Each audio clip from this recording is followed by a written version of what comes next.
हाय दोस्त, मैं चंद्रशेखर और स्वागत है आपका टारगेट परीक्षा में। और आपको बता दूं, हम लोग पढ़ रहे हैं भारतीय संविधान। ठीक है।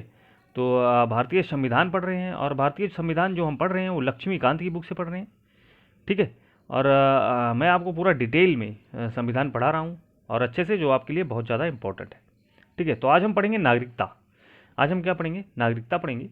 और हमारे इसके पहले भी लगभग आज सातवां पार्ट है। तो आपको पढ़ाया जा चुका है। अगर आपने नहीं देखा है तो आप प्लेलिस्ट में जाके देख सकते हैं। ठीक है। चलो चालू करते हैं यहाँ से।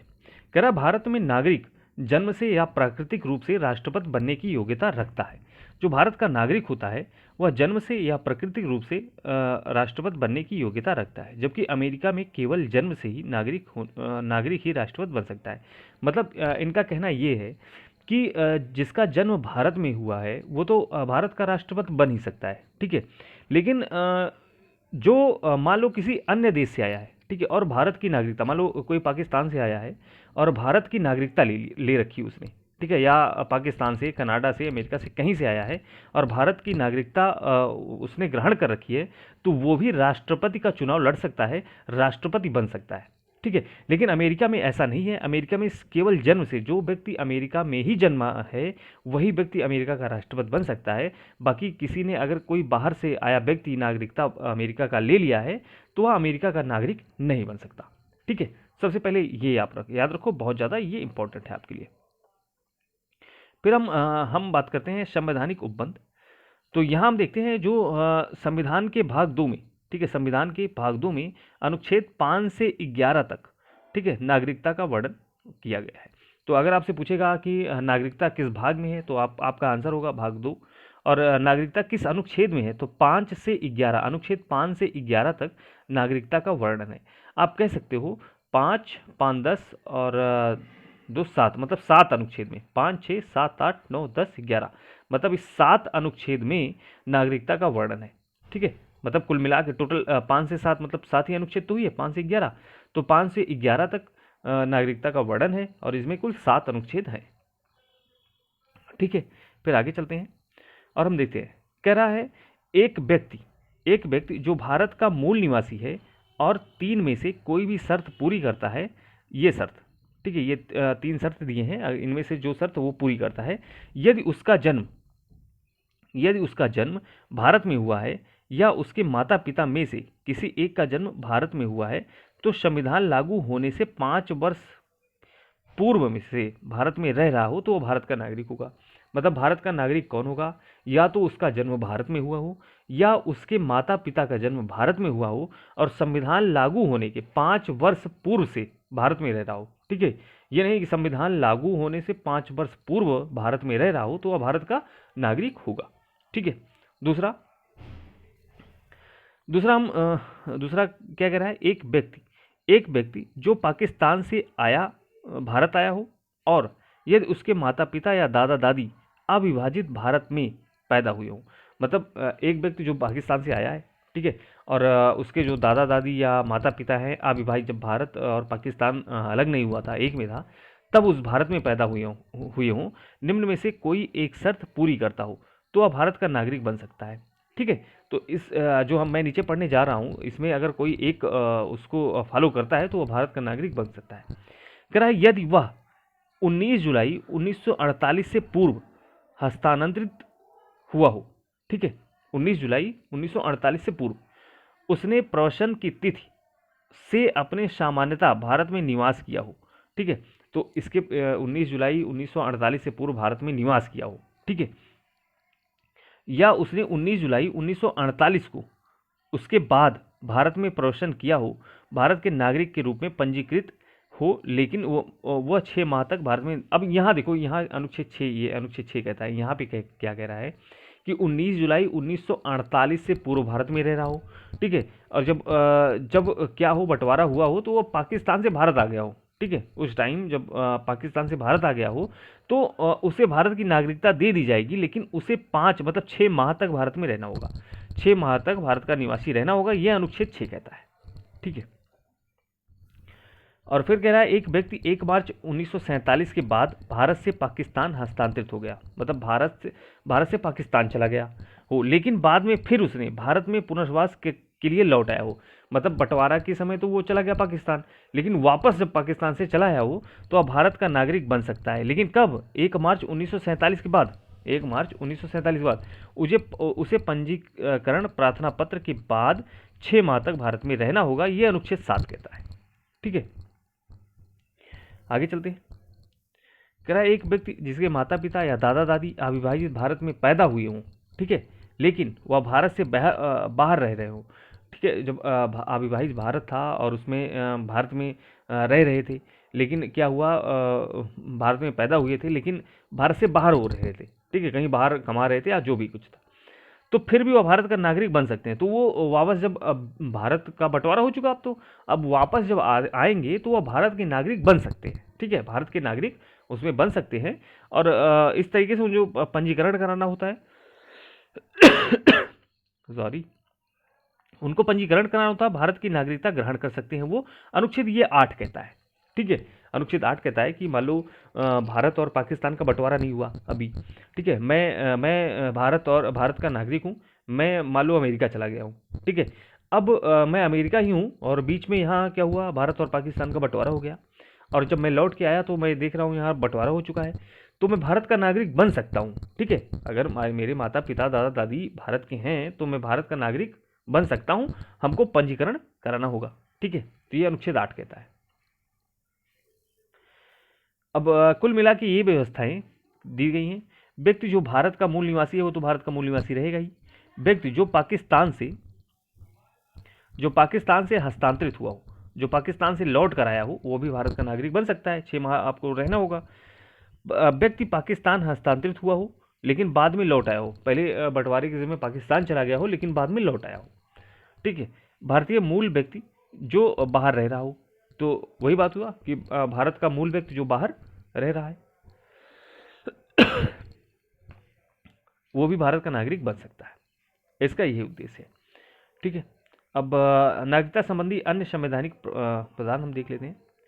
कह रहा है वह व्यक्ति भारत का नागरिक नहीं होगा या भारत का नागरिक नहीं माना जाएगा जो स्वेच्छा से किसी अन्य देश की नागरिकता ग्रहण कर ली। ये अनुच्छेद 9 कहता है और ये बहुत ज़्यादा इंपॉर्टेंट है आपके लिए। देखो अनुच्छेद 9 क्या कहता है, जैसे कोई व्यक्ति है, ठीक है, मैं भारत का नागरिक, मान लो मैं भारत का नागरिक हूँ और मैं जाके आज अमेरिका की नागरिकता ले लेता हूँ या मैं कनाडा की नागरिकता ले लेता हूँ। ठीक है, तो जब मैं अन्य देश की नागरिकता जैसे ही लूंगा और तुरंत हमारा ये नागरिकता, हमारे भारत का नागरिकता क्या हमें खत्म कर दिया जाएगा। ठीक है, तो भारत का नागरिकता खत्म कर दिया जाएगा अगर कोई व्यक्ति किसी अन्य देश की नागरिकता ले लेता है, तो अनुच्छेद 9 कहता है। ठीक है, प्रत्येक व्यक्ति जो भारत का नागरिक है या समझा जाता है यदि संसद इस प्रकार किसी विधान करे।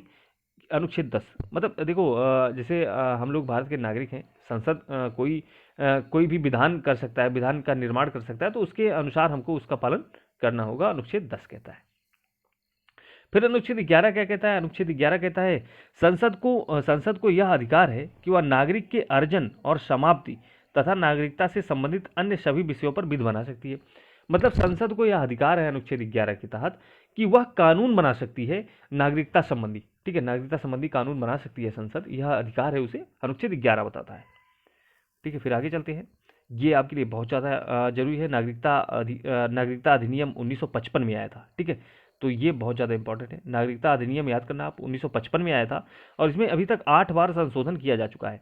ठीक है, 8 बार। ये 8 का ये हमको नहीं याद करना, बस हमको याद करना है नागरिकता संशोधन अधिनियम कब आया था, 1955 में आया था। इसमें 8 बार संशोधन किया जा चुका है, तो ये 8 बार संशोधन हुआ है, वो हमको हमारे लिए जरूरी,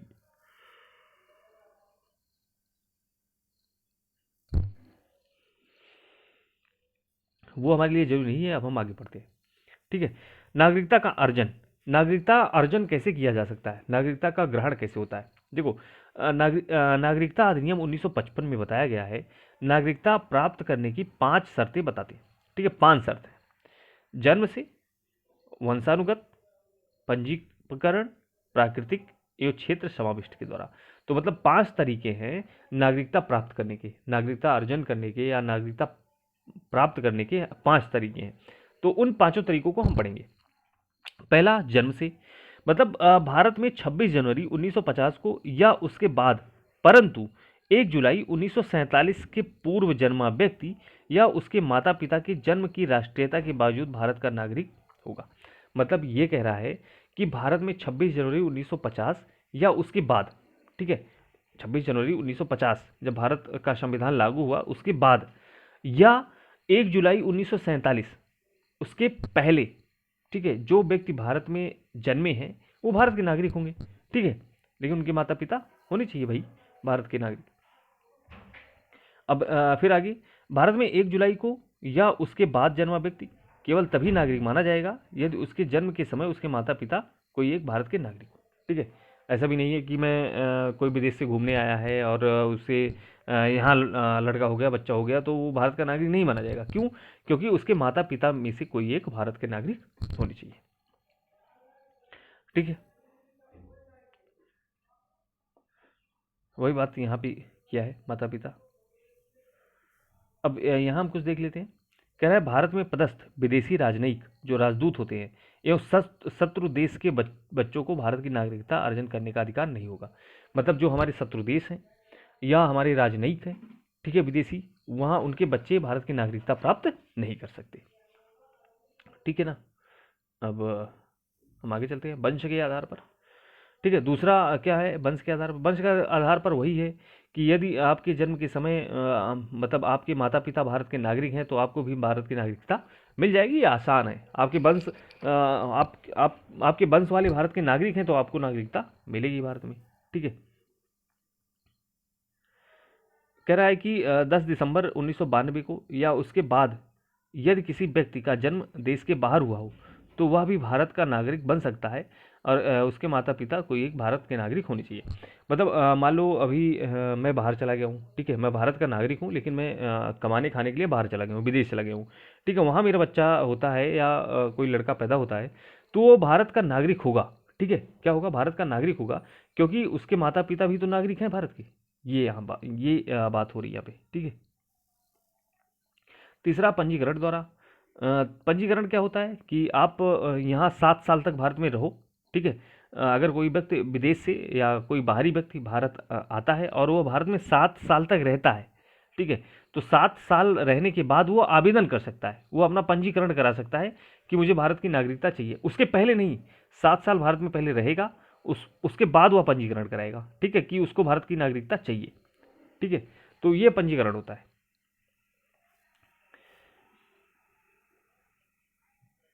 अब ये है, ये लोग भी पंजीकरण करा सकते हैं। जैसे भारतीय मूल का वह व्यक्ति जो अविवाहित भारत के बाहर या किसी अन्य देश में अन्यत्र रह रहा हो, वही बात हो तो जब वो भारत आएगा और बंटवारा देखेगा कि अरे यहाँ तो बंटवारा हो चुका है, तो वो पंजीकरण के माध्यम से अपना नागरिकता ले सकता है, ठीक है।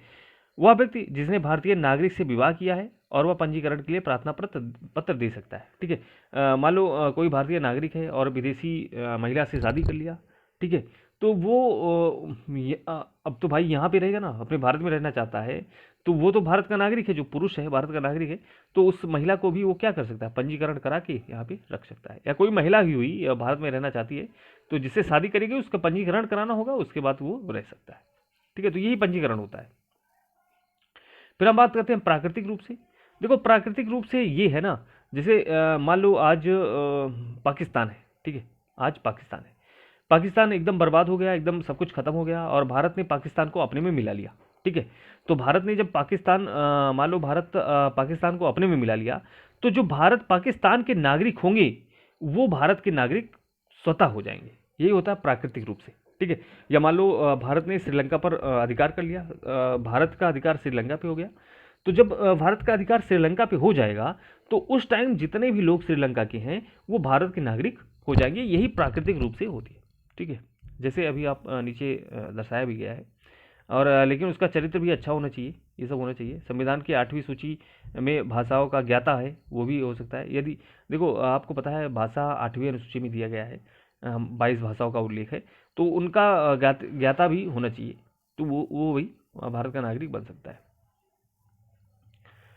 अच्छा, ये थोड़ा सा प्राकृतिक रूप से, मतलब हाँ, प्राकृतिक रूप से ये है कि किसी व्यक्ति का चरित्र अच्छा है तो वो भारत का नागरिक हो सकता है, बन सकता है, ठीक है, और 8वीं अनुसूची में उल्लिखित भाषाओं का ज्ञान हो, वो भी हो सकता है। क्षेत्र समाविष्टि ये है, ठीक है। थोड़ा सा इसको सही कर लीजिएगा, क्षेत्र समाविष्टि ये है। देखो कह रहा है, उदाहरण के लिए जब पांडुचेरी पांडुचेरी पर किसका, फ्रांसीसी को अधिकार था। अब भारत का हिस्सा बना तो सभी पांडुचेरी के नागरिक भारत के नागरिक हो गए। ठीक है, तो ये यहाँ पे समझना है आपको, इसको बोलते हैं क्षेत्र समाविष्ट। और ये थोड़ा सा